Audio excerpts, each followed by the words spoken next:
I love myths, urban legends, paranormal stories, and chronicles of unexplainable mysteries and phenomena. As a kid, I actively sought books and articles on the topic, no matter how vaguely related. 20 years on, I still enjoy delving into the stories of the unknown. The difference being, 20 years ago, I didn't have access to the wonderful World Wide Web. These days, I literally have a world full of myths, legends, and stories at my fingertips, until I often indulge in long Googling sessions, dedicated to absorbing as much information as I can. I'm intrigued by the unknown. It means there are things yet to be discovered and mysteries to be solved.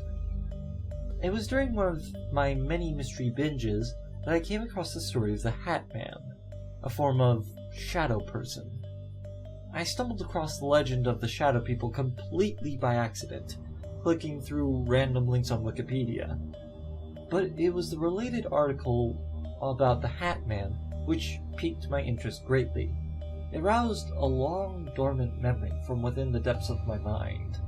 The following is an account of my encounter with what I now believe to be the Hat Man. I don't recall how old I was, around 4 or 5, but it must have been quite late at night. My parents had retired for the night and the house was completely dark. The only source of light was the gentle wash of moonlight filtering through the thin curtains into my room. I was lying on the top bunk of the bunk bed my dad had made for us. The bottom bunk was occupied by my younger sister, who had been sleeping soundly for hours. Although it was likely the huge intricacies I was trying to figure out in my mind had something to do with how long it was until Christmas on that particular night. As I was staring at the ceiling, completely immersed in my own thoughts, I suddenly became aware of a feeling spreading through my body. A chill went up the back of my neck, making my hair stand on end. If I had been close to falling asleep, I was wide awake now.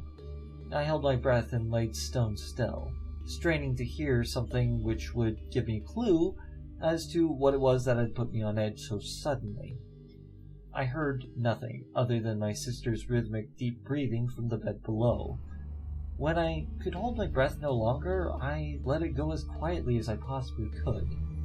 I couldn't hear anything out of the ordinary, so after a few more minutes of laying as still as possible, I decided to roll onto my side, so I could see out of the bedroom into the hallway. I did this in such a way that it would seem to anybody looking in on me as though I was rolling over in my sleep, just in case one of my parents came in and gave me an earful for not being asleep, as I was supposed to be. As I completed my expert maneuver, I heard a noise in the hallway. It sounded like footsteps, which was a relief. It was just my dad, checking on something in the house.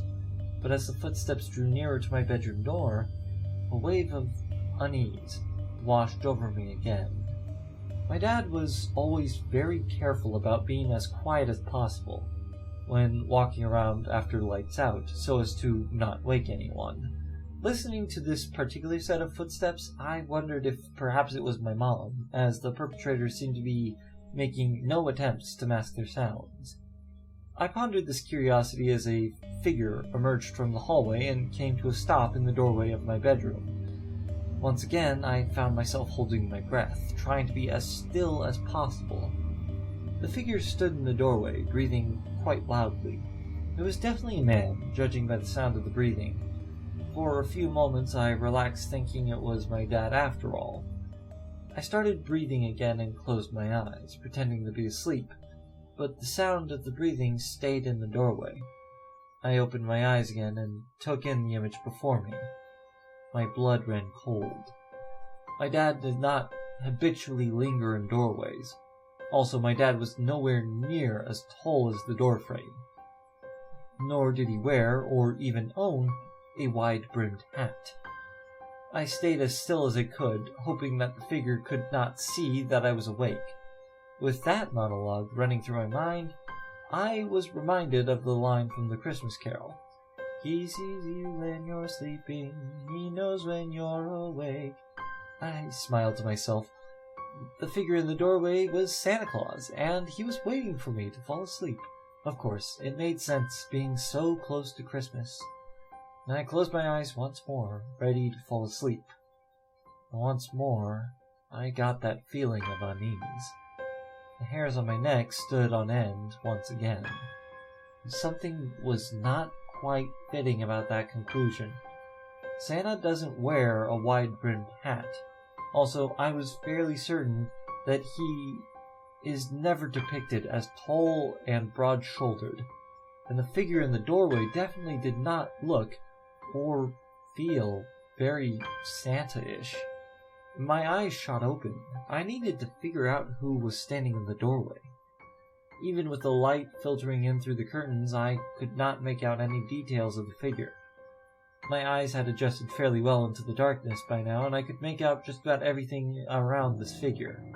But whoever was standing in the doorway may as well have been a shadow. The only thing that told me this was not a shadow was the heavy breathing accompanying the figure. Just as I felt I could not lay still any longer, the shadowy figure took one last deep breath and receded from the doorway, seeming to melt into the nothingness. By this stage, a lot of kids would have probably cried out for their parents, or at the very least, thrown the covers over their heads. I did neither of those things. Instead, I laid there, pondering about my new mystery of the night, Christmas completely forgotten until I fell asleep. I remember asking both of my parents the next day whether they'd spent any time looking in on my sister and me the night before. They assured me every time that I probed them about it that they had not been anywhere near my bedroom the previous night. I guess after a while I just sort of shrugged it off. It didn't happen again at all. Every now and then the memory would spring into my mind, especially during my nighttime ponderings. I thought about it less and less as time went on, and until I saw the picture accompanying the Wikipedia article of the Hat Man, I'd almost forgotten it completely. To this day, I have no idea what it was.